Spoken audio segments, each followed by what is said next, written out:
Orthodox സഭയിലെ പീഡനക്കേസുമായി ബന്ധപ്പെട്ട ഒരു വൈദികൻ കീഴടങ്ങി.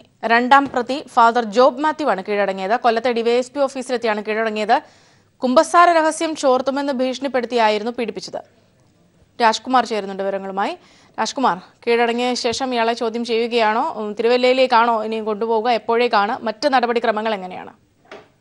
ഇപ്പോൾ ഡിവൈഎസ്പി ജോസിന്റെ നേതൃത്വത്തിലുള്ള അന്വേഷണ സംഘം ഈ കീഴടങ്ങിയ വൈദികനെ കൊല്ലത്തെ ക്രൈംബ്രാഞ്ചിന്റെ DCRBയുടെ ഈ ചോദ്യം ചെയ്യൽ മുറിയിൽ വെച്ചാണ് ഇപ്പോൾ ചോദ്യം ചെയ്തുകൊണ്ടിരിക്കുന്നത്. അതിന്റെ സംഘം എല്ലാവരും തന്നെ എത്തിച്ചേർന്നിട്ടുണ്ട്. ചോദ്യം ചെയ്യൽ തുടരുകയാണ്. അടുത്ത ഇതിൽ കീഴടങ്ങാനുള്ള 2 വൈദികർ കൂടി ഏത് സമയത്തും കീഴടങ്ങാൻ എത്തിയേക്കുമെന്നാണ് ലഭിക്കുന്ന സൂചന. അതനുസരിച്ച് അതിനുള്ള സജ്ജീകരണങ്ങളും പോലീസ് തയ്യാറാക്കിയിട്ടുണ്ട്. നിലവിൽ ഇതിലൊരു ആശയവിനിമയം നടത്തിക്കൊണ്ട് കീഴടങ്ങാൻ തയ്യാറാണ് എന്ന് അറിയിച്ചതിന്റെ അടിസ്ഥാനത്തിലാണ് പോലീസ് ആവശ്യമായ സമയം നൽകിയത്. അതിന്റെ അടിസ്ഥാനത്തിലാണ് ഇപ്പോൾ ഈ വൈദികൻ കീഴടങ്ങിയതും ചോദ്യം ചെയ്യൽ തുടരുന്നത്. രാജ്കുമാറാണ് വിവരങ്ങൾ നൽകിയത്. മറ്റു വാർത്തകളിലേക്ക്. ജലന്ധർ ബിഷപ്പ് ഫ്രാങ്കോ മുളയ്ക്കലിനെതിരായ കന്യാസ്ത്രീയുടെ പരാതിയിൽ അന്വേഷണ സംഘം ഇന്ന് കണ്ണൂരിൽ തെളിവെടുക്കും. രൂപതയിൽ നിന്ന് രാജിവെച്ച കന്യാസ്ത്രീമാരുടെ മൊഴിയും രേഖപ്പെടുത്തും. കന്യാസ്ത്രീയുടെ പരാതിയിൽ കഴമ്പുണ്ട് എന്നാണ് അന്വേഷണ സംഘത്തിന്റെ കണ്ടെത്തൽ. അതിനാൽ ബിഷപ്പിനെതിരെ കൂടുതൽ തെളിവുകൾ ശേഖരിക്കുന്നതിന്റെ ഭാഗമായി ജലന്ധർ രൂപതയ്ക്ക് കീഴിലുള്ള കണ്ണൂർ ജില്ലയിലെ അനുബന്ധ സ്ഥാപനങ്ങളിലാണ് പരിശോധന. എം സന്തോഷ് ചേർന്നുണ്ട് വിവരങ്ങളുമായി. സന്തോഷ്, ഇപ്പൊ ഈ വിഷയത്തെ മറ്റു പല രീതിയിൽ ന്യായീകരിക്കാൻ ശ്രമിക്കുന്ന, അതായത് കെട്ടിച്ചമച്ചൊരു പരാതി എന്ന രീതിയിൽ പോലും പറയുന്ന ഒരു പശ്ചാത്തലത്തിൽ കൂടുതൽ തെളിവുകൾ ശേഖരിക്കുക എന്നത് തന്നെയാണ് ഈ ഒരു ഘട്ടത്തിൽ മുമ്പിലുള്ള അന്വേഷണ സംഘത്തിന് മുൻപിലുള്ള പ്രധാന കടമ്പ. അതിനുള്ളൊരു സാഹചര്യം കണ്ണൂരിൽ നിന്ന് ലഭിക്കുമെന്ന വിശ്വാസത്തിൽ തന്നെയാണോ അന്വേഷണ സംഘം ഉള്ളത്? സന്തോഷ്. സൗമ്യ, ജലന്ധർ രൂപതയ്ക്ക് കീഴിലുള്ള കണ്ണൂർ ജില്ലയിലെ 2 മഠങ്ങളിലാണ് ഇന്ന് അന്വേഷണ സംഘം തെളിവ് ശേഖരിക്കാൻ എത്തുന്നത്. പരിയാരത്തും പാണപ്പുഴയിലുമുള്ള 2 മഠങ്ങളിൽ, ജലന്ധർ രൂപത കീഴിലുള്ള മഠങ്ങളിലെത്തി കന്യാസ്ത്രീകളിൽ നിന്നും വിവരങ്ങൾ ചോദിച്ചറിയും. അതോടൊപ്പം തന്നെ സന്ദർശക ഡയറി ഉൾപ്പെടെയുള്ള കാര്യങ്ങളും പരിശോധിക്കും. ഈ കണ്ണൂരിൽ ബിഷപ്പ് പരിപാടിയിൽ പങ്കെടുക്കാൻ എത്തിയ സമയത്ത് കുറവിലങ്ങാട് മഠത്തിലെത്തി പീഡനം നടത്തി എന്നുള്ള ആരോപണം കന്യാസ്ത്രീ ഉന്നയിച്ചിട്ടുണ്ട്. അതുകൊണ്ട് തന്നെ ഈ പരിപാടിയുടെ വിശദാംശങ്ങൾ ശേഖരിക്കുകയാണ് പ്രധാനമായും ഈ അന്വേഷണ സംഘത്തിന്റെ ഉദ്ദേശം. അതോടൊപ്പം തന്നെ ചില കന്യാസ്ത്രീകളിൽ നിന്നും കണ്ണൂരിലുള്ള മഠത്തിൽ നിന്നും മൊഴിയെടുക്കുകയും ചെയ്യും. ഈ ബിഷപ്പിന്റെ സ്വഭാവ ദൂഷ്യത്തെ തുടർന്ന് 18ഓളം പേർ സഭയിൽ നിന്നും തിരുവസ്ത്രം ഉപേക്ഷിച്ചതായിട്ടുള്ള കാര്യം അന്വേഷണ സംഘം സ്ഥിരീകരിച്ചിട്ടുണ്ട്. അതുകൊണ്ട് തന്നെ അത്തരത്തിൽ ഈ മഠം വിട്ടുപോയവരെ കൂടി, അവരിൽ നിന്നുകൂടി വിവരങ്ങൾ ശേഖരിക്കാനുള്ള ഒരു ശ്രമവും പോലീസ് നടത്തുന്നുണ്ട്. ഏതായാലും പുലർച്ചെ തന്നെ അന്വേഷണ സംഘം കോട്ടയത്ത് നിന്നോട് കണ്ണൂരിലേക്ക് തിരിച്ചിട്ടുണ്ട്. ഉച്ചയോടുകൂടി പരിയാരത്തെ മഠത്തിൽ എത്തും എന്നാണ് ഇപ്പോൾ അറിയിച്ചിട്ടുള്ളത്. സന്തോഷാണ് വിവരങ്ങൾ നൽകിയത്. കുറവിലങ്ങാട് മഠത്തിൽ രാത്രി തങ്ങാൻ അനുവദിക്കാത്തതിന്റെ പേരിലാണ് ബിഷപ്പ് ഫ്രാങ്കോ മുളയ്ക്കൽ തനിക്കെതിരെ ആരോപണങ്ങൾ ഉന്നയിച്ചിരുന്നതെന്ന് പീഡനത്തിനിരയായ കന്യാസ്ത്രീ. ഈ വിഷയങ്ങൾ സൂചിപ്പിക്കുന്ന പരാതി 2017 ഡിസംബർ 15 കന്യാസ്ത്രീ സുപ്പീരിയർ ജനറലിന് നൽകിയിരുന്നു. സത്യാവസ്ഥ അറിയാമായിരുന്നിട്ടും ഒരു കന്യാസ്ത്രീ എന്ന നിലയിലുള്ള തന്റെ അന്തസ്സ് സംരക്ഷിക്കാൻ സുപ്പീരിയർ ശ്രമിച്ചില്ല. കുറവിലങ്ങാട് മഠത്തിൽ വെച്ച് തനിക്ക് മരുന്ന് വാങ്ങുന്നതിനോ വ്യക്തിപരമായ ആവശ്യങ്ങൾക്കോ പണം നൽകാറില്ല എന്നുമുള്ള കന്യാസ്ത്രീയുടെ പരാതിയുടെ പകർപ്പ് പീപ്പിളിന് ലഭിച്ചു. 2014 മുതൽ 2016 വരെയുള്ള കാലയളവിലാണ് ജലന്ധർ ബിഷപ്പ് ഫ്രാങ്കോ മുളയ്ക്കൽ തന്നെ ലൈംഗികമായി പീഡിപ്പിച്ചുവെന്ന് കന്യാസ്ത്രീ പരാതി നൽകിയിട്ടുള്ളത്. ദുരനുഭവം വിവരിച്ച് സഭാധികൃതർക്ക് കന്യാസ്ത്രീ നേരത്തെ തന്നെ പരാതി നൽകിയിരുന്നു.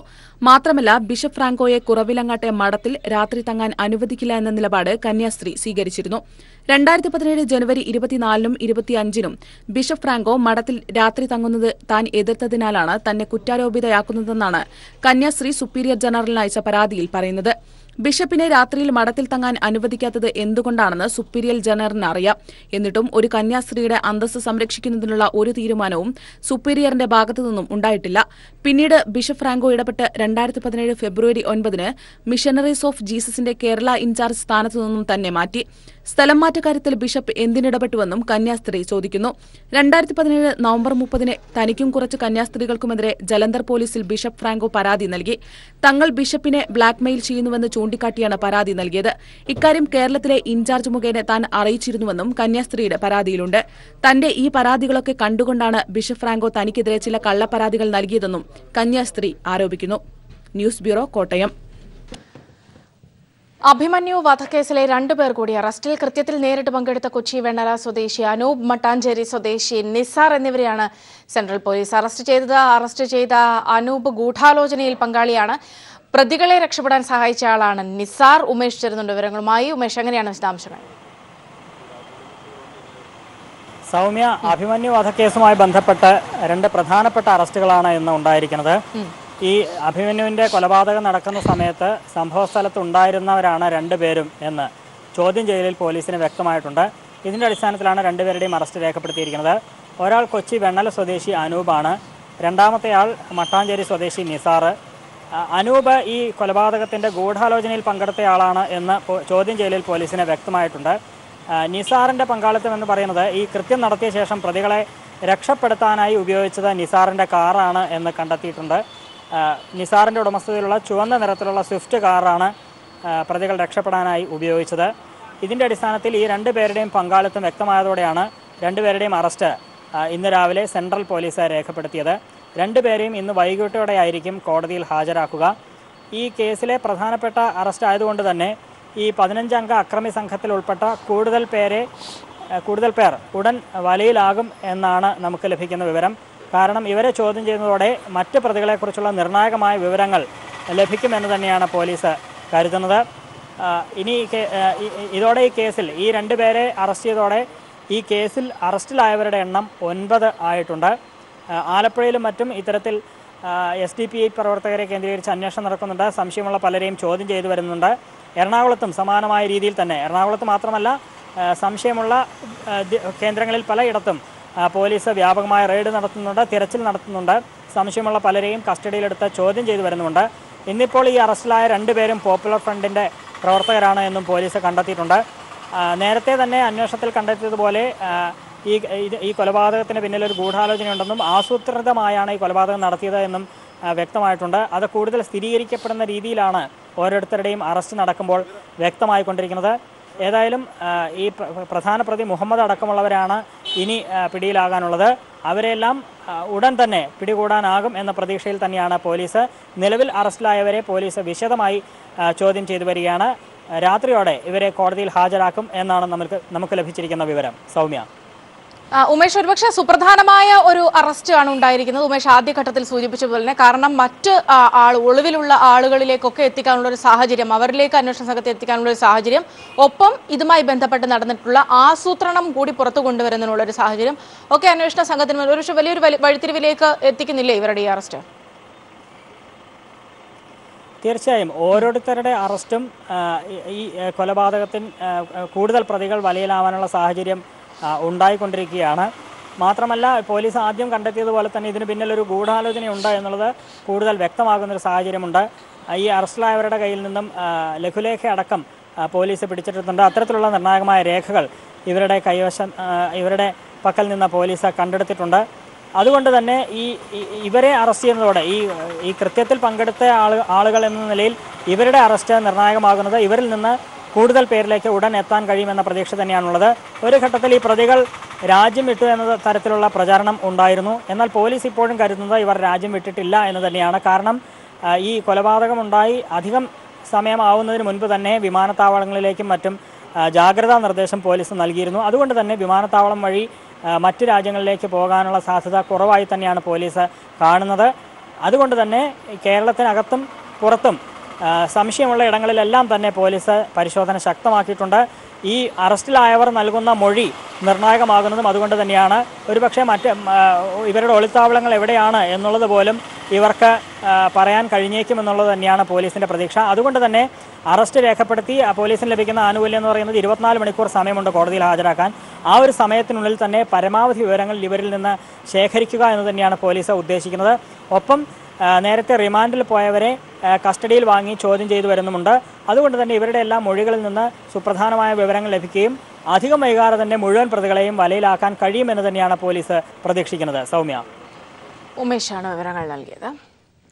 അഭിമന്യു വധക്കേസിൽ മുഖ്യപ്രതി മുഹമ്മദിന്റെ തിരിച്ചറിയൽ രേഖകൾ പിടിച്ചെടുത്തത് കസ്റ്റഡിയിലുള്ള 2 SDPIക്കാരുടെ കടകളിലെ റെയ്ഡിൽ നിന്ന്. കസ്റ്റഡിയിലായത് വഡുതല സ്വദേശികളായ ഷാജഹാനും ഷിറാഫുമാണ്.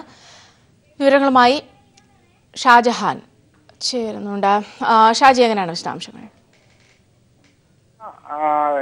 മഹാരാജാസ് കോളേജിൽ അഭിമന്യു കൊല്ലപ്പെട്ടതുമായി ബന്ധപ്പെട്ട് വടുതല സ്വദേശി മുഹമ്മദിനെ കേന്ദ്രീകരിച്ചുള്ള അന്വേഷണത്തിനിടയിലാണ് രണ്ടുപേരെ കഴിഞ്ഞ ദിവസം പോലീസ് കസ്റ്റഡിയെടുക്കുന്നത്.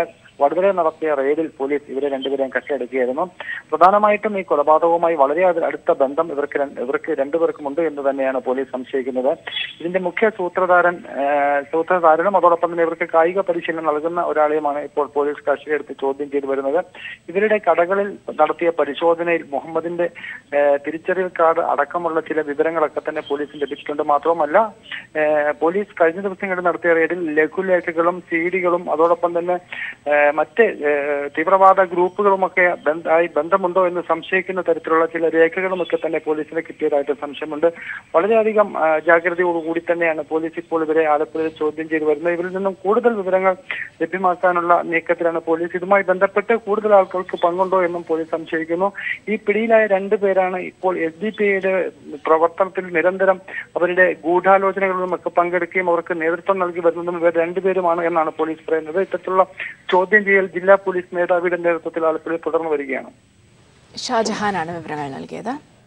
അഭിമന്യുവിന്റെ കുടുംബത്തിന് സഹായഹസ്തവുമായ മഹാരാജാസിലെ MCRV ഹോസ്റ്റലിലെ പൂർവ്വ വിദ്യാർത്ഥികൾ വാട്സ്ആപ്പ് ഗ്രൂപ്പ് വഴി പിരിച്ചെടുത്ത 1,12,000 രൂപ വട്ടവടയിലെ വീട്ടിലെത്തി അഭിമന്യുവിന്റെ പിതാവ് മനോഹരന് കൈമാറി. നേരിട്ട് കണ്ടിട്ടില്ലെങ്കിലും MCRV ഹോസ്റ്റലിലെ അന്തേവാസിയായിരുന്ന അഭിമന്യുവിനെ സഹായിക്കാൻ പൂർവ്വ വിദ്യാർത്ഥികൾ ഒരുമിക്കുകയായിരുന്നു. ഒരാഴ്ച കൊണ്ടാണ് വിവിധയിടങ്ങളിലായി ജോലി ചെയ്യുന്ന ഇവർ ബാങ്ക് അക്കൗണ്ട് വഴി പണം സമാഹരിച്ചത്. അസമയം CPM-ന്റെ അഭിമന്യു ഫണ്ടിലേക്കും സഹായധനം പ്രവഹിക്കുകയാണ്. പോലീസ് ഡ്രൈവർ ഗവാസ്കറെ മർദ്ദിച്ചെന്ന കേസിൽ ADGP-യുടെ മകൾ അന്വേഷണവുമായി സഹകരിക്കണമെന്ന് ഹൈക്കോടതി. കേസ് ഡയറിയും ചികിത്സാ രേഖകളും പ്രോസിക്യൂഷൻ കോടതിയിൽ ഹാജരാക്കി. തനിക്കെതിരായ കേസ് റദ്ദാക്കണമെന്ന ADGP-യുടെ മകളുടെ ഹർജിയിലാണ് കോടതി കാര്യങ്ങൾ സൂചിപ്പിച്ചിരിക്കുന്നത്. സാലിഹ് മുഹമ്മദ് ചേരുന്നുണ്ട് വിവരങ്ങളുമായി. സാലി, എങ്ങനെയാണ് കോടതിയുടെ നിരീക്ഷണങ്ങൾ? കേസ് പരിഗണിച്ചുകൊണ്ടിരിക്കുകയാണോ? കേസ് പരിഗണിച്ചുകൊണ്ടിരിക്കുകയാണ്. അതിൽ പ്രാഥമിക വാദം നടക്കുകയാണ്. ആ വാദത്തിനിടെയാണ് കോടതിയിൽ നിന്ന് ഇത്തരം ചില കമന്റുകൾ ഉണ്ടായത്. അന്വേഷണവുമായി സഹകരിക്കുകയാണ് ഹർജിക്കാരി ചെയ്യേണ്ടത് എന്ന് കോടതി വാക്കാൽ പരാമർശിച്ചു. ഒപ്പം തന്നെ കേസ് ഡയറി ഒപ്പം മെഡിക്കൽ റിപ്പോർട്ട് ഉൾപ്പെടെയുള്ള കാര്യങ്ങൾ പ്രോസിക്യൂഷൻ ഹാജരാക്കിയിരുന്നു. ആ മെഡിക്കൽ റിപ്പോർട്ട് പരിശോധിച്ചിട്ട് കോടതി പറഞ്ഞത് ഇപ്പോൾ കേസ് റദ്ദാക്കേണ്ട സാഹചര്യമില്ല. മെഡിക്കൽ റിപ്പോർട്ടിന്റെ അടിസ്ഥാനത്തിലുള്ള ഒരു കേസാണ്, അതുകൊണ്ട് പോലീസ് അന്വേഷിച്ച് കണ്ടെത്തട്ടെ എന്നാണ് ഹൈക്കോടതി സിംഗിൾ ബെഞ്ച് വാക്കാൽ പരാമർശിച്ചിരിക്കുന്നത്. ഏതായാലും ഇക്കാര്യത്തിൽ ഒരു തീരുമാനം അല്പസമയത്തിനകം തന്നെ ഉണ്ടാകും. ഒരു പക്ഷേ കൂടുതൽ വാദത്തിനായി, വിശദമായ വാദത്തിനായി ഹർജി മാറ്റിവെക്കാനാണ് സാധ്യത. തനിക്കെതിരായ കേസ് റദ്ദാക്കണമെന്നും പരാതി അടിസ്ഥാനരഹിതമാണ് എന്നും ആരോപിച്ചുകൊണ്ടുമാണ് ADGP സുധേഷ് കുമാറിന്റെ മകൾ സിക്ത ഹൈക്കോടതിയെ സമീപിച്ചിരിക്കുന്നത്. ഗവാസ്കർ അപമര്യാദയെ പെരുമാറിയതായും അത് പിതാവിനോട് പറഞ്ഞതിലുള്ള വിരോധം മൂലവുമാണ് തനിക്കെതിരെ കള്ളക്കേസ് നൽകിയത്. അതിനെ തുടർന്നാണ് ഇപ്പോൾ പോലീസ് നടപടികൾ ആരംഭിച്ചിരിക്കുന്നത്. റദ്ദാക്കണം എന്നാണ് സിക്തയുടെ ഹർജിയിലെ ആവശ്യം. സാലി മുഹമ്മദാണ് വിവരങ്ങൾ നൽകിയത്.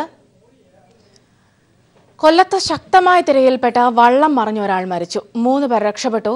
മരുത്തടി സ്വദേശി സെബാസ്റ്റ്യനാണ് മരിച്ചത്. മത്സ്യബന്ധനത്തിന് പോയി മടങ്ങുമ്പോഴായിരുന്നു അപകടം.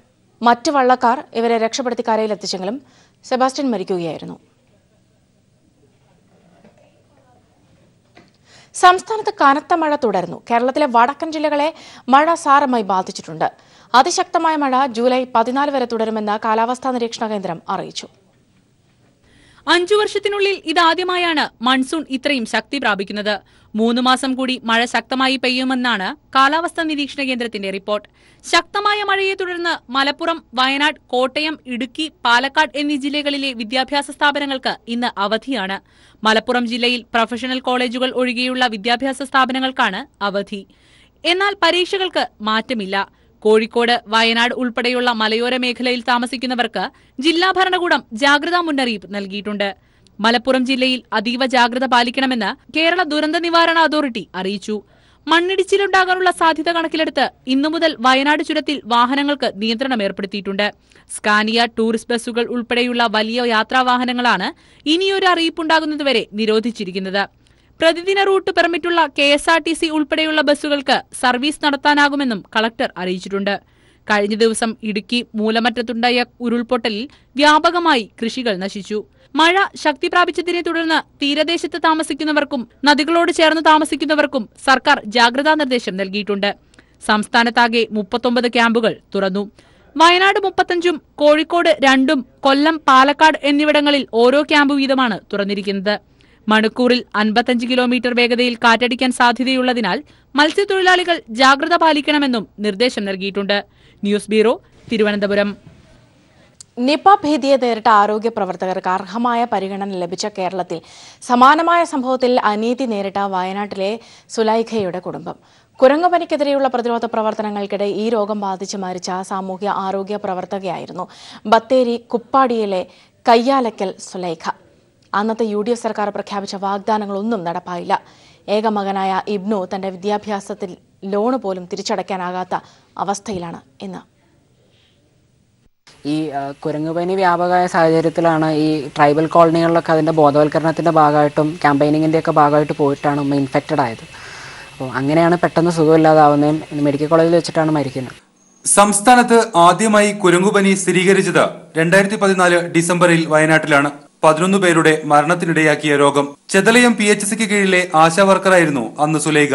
കുരങ്ങുപനി ഭീതിയിലായിരുന്ന പ്രദേശങ്ങളിൽ പ്രതിരോധ പ്രവർത്തനങ്ങളുമായി ആദിവാസി കോളനികളിലെത്തിയ സുലൈഖയും രോഗബാധിതയായി. തുടർന്ന് 2015 ഫെബ്രുവരി 27 കോഴിക്കോട് മെഡിക്കൽ കോളേജിൽ വെച്ച് മരിച്ചു. അന്നത്തെ UDF സർക്കാർ മകന് ജോലിയും 10 ലക്ഷം രൂപയും വാഗ്ദാനം ചെയ്തിരുന്നുവെങ്കിലും 2 ലക്ഷം രൂപ മാത്രമാണ് ലഭിച്ചത്.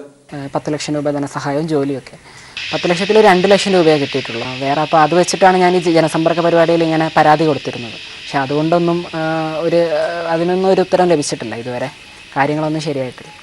സുലൈഖയുടെയും തുടർന്ന് വലിയുമ്മയുടെയും മരണത്തോടെ ഒറ്റയ്ക്കായ ഇബ്നു സുലൈഖയുടെ സഹോദരന്റെ കുടുംബത്തിനൊപ്പം വാടക വീട്ടിലാണ് ഇപ്പോൾ കഴിയുന്നത്. ഇപ്പം ഞാൻ താമസിക്കുന്ന മാമൻ്റെ കൂടെയാണ്. അപ്പം ഉമ്മാൻ്റെ ആങ്ങളേൻ്റെ കൂടെയാണ്. ഉപ്പ നേരത്തെ സെപ്പറേറ്റഡ് ആണ്. സോഫ്റ്റ്വെയർ എഞ്ചിനീയറിംഗ് കഴിഞ്ഞിരിക്കുകയാണ് ഇബ്നു ഇപ്പോൾ. വിദ്യാഭ്യാസ ലോൺ തിരിച്ചടയ്ക്കാനായി ബാങ്കിന്റെ സമ്മർദ്ദമുണ്ട്. ഇപ്പോൾ അത് 6 ലക്ഷത്തിന് മുകളിലായി പലിശ അടക്കം. എത്രയും പെട്ടെന്ന് അടയ്ക്കണം എന്നാണ് അവർ പറയുന്നത്. എന്താ ചെയ്യേണ്ടതെന്നുള്ള ഒരു നിശ്ചയമില്ല. ഇബ്നുവിന് മറ്റ് ആഗ്രഹങ്ങളില്ല.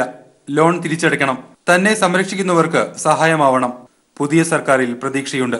പരാതിയുമായി മുഖ്യമന്ത്രിയെ കാണാനാണ് ഇബ്നു ആഗ്രഹിക്കുന്നത്. News bureau, Wayanad.